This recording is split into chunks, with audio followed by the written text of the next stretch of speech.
जैसा कि हम मिर्जापुर सीजन 2 के लास्ट एपिसोड को देखकर ये जान चुके हैं कि मिर्जापुर सीजन 3 भी आएगा और मिर्जापुर सीजन 3 में जो जंग होगी वो दो टीम्स के बीच में होगी। एक टीम में कालीन भैया, शरद शुक्ला, जेपी यादव, मकबूल, दद्दा त्यागी और लाला होंगे, जबकि दूसरी टीम में गुड्डू पंडित, गोलू गुप्ता, शत्रुघ्न, बीना त्रिपाठी और माधुरी होगी। लेकिन कैसे, ये हम आपको अपनी मिर्जापुर सीजन 3 की फैन मेड थ्योरी में बताने जा रहे हैं। तो दोस्तों, मिर्जापुर 2 रिलीज हो चुकी है, लेकिन अभी भी मिर्जापुर वेब सीरीज का एंड नहीं हुआ है, क्योंकि कालीन भैया उर्फ अखंडा त्रिपाठी अभी भी जिंदा हैं।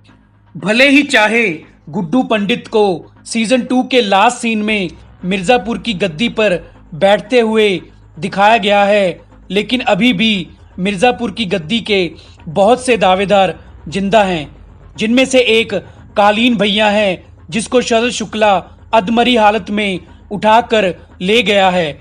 शरद शुक्ला खुद भी मिर्जापुर की गद्दी का दावेदार है। बिहार के बाहुबली दद्दा त्यागी के दोनों जुड़वा बेटों में से छोटे बेटे शत्रुघ्न जिंदा बच गए हैं, लेकिन अब छोटा अपने बड़े भाई की जिंदगी जिएगा, क्योंकि दद्दा त्यागी को लगता है कि उसका छोटा बेटा शत्रुघ्न उस फायरिंग में मारा गया है, जबकि दद्दा त्यागी को ये नहीं पता कि उसका छोटा बेटा नहीं बल्कि बड़ा बेटा मारा गया है। अब गुड्डू पंडित, गोलू गुप्ता, बीना त्रिपाठी और मकबूल एक साथ मिर्जापुर में ही रहते हैं। दूसरी तरफ शरद शुक्ला कालीन भैया का इलाज करवाता है और कालीन भैया को बचा लेता है। अब कालीन भैया शरद शुक्ला के साथ मिलकर गुड्डू को मारकर अपने बेटे मुन्ना त्रिपाठी की मौत का बदला लेना चाहता है और मिर्जापुर की गद्दी को वापस पाना चाहता है। जब दद्दा त्यागी को पता चलता है कि कालीन भैया भी गोलू और गुड्डू को मारना चाहता है, तो दद्दा त्यागी कालीन भैया से हाथ मिला लेता है।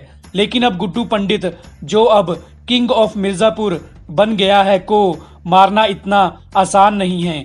इसलिए शरद कालीन भैया से मिलकर गुड्डू पंडित के दुश्मनों की गिनती बढ़ाना और उनसे हाथ मिलाना शुरू कर देता है। कालीन भैया को अपनी बीवी बीना त्रिपाठी के विश्वासघात के बारे में पता चल जाता है और इसलिए कालीन भैया अब अपनी पत्नी बीना त्रिपाठी को भी मारना चाहता है।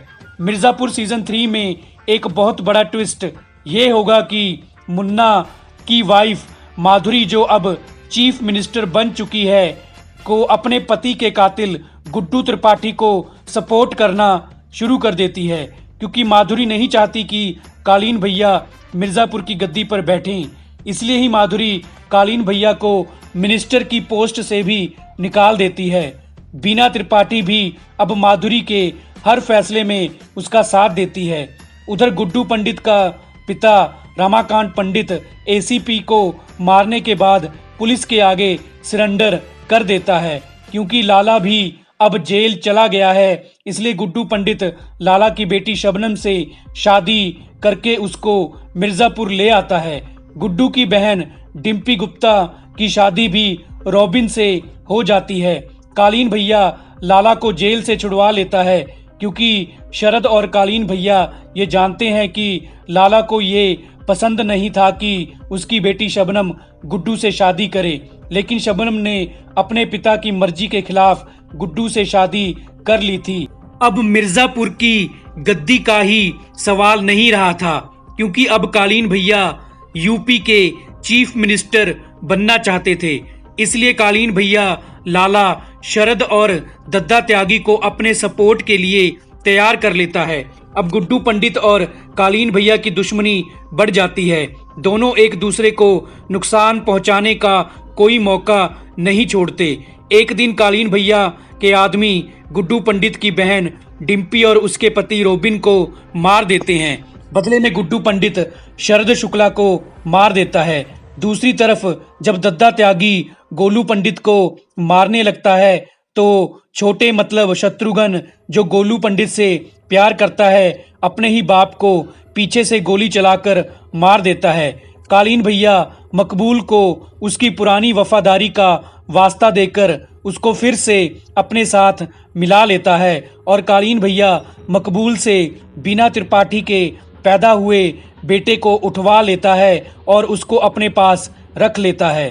गुड्डू और कालीन भैया के इस दुश्मनी के चलते 5 साल गुजर जाते हैं और सीएम के इलेक्शंस फिर से होने शुरू हो जाते हैं। अब कालीन भैया चीफ मिनिस्टर की कुर्सी के लिए कैंडिडेट के रूप में अपना ही बहू माधुरी के खिलाफ खड़े हो जाते हैं और लाला की मदद से इलेक्शन से पहले खूब प्रचार करते हैं।